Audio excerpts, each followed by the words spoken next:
Welcome to Not Milk Never Milk. Subscribe if you're lactose intolerant. You start by measuring ingredients precisely so the cake rises evenly.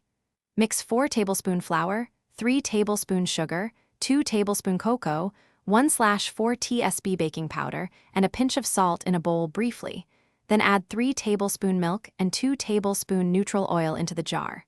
Stir with a small whisk or fork until no dry streaks remain. Once done, make sure you leave about 1/4 of the jar empty to allow steam expansion. This prevents overflow and gives a consistent crumb. You'll enhance flavor now by folding in 1/2 tsp vanilla and, if desired, 1 tablespoon chocolate chips for pockets of melt.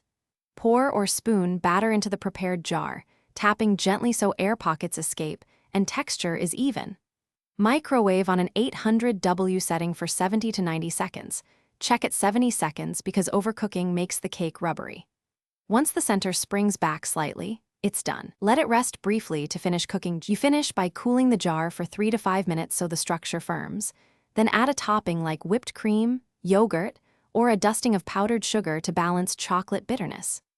If the center is still gooey, microwave in short 10 to 15 second bursts, checking after each to avoid drying. If the cake overflowed, make sure you left more headspace and cut total cook time by about 10 to 15% next time. This small adjustment corrects common errors quickly.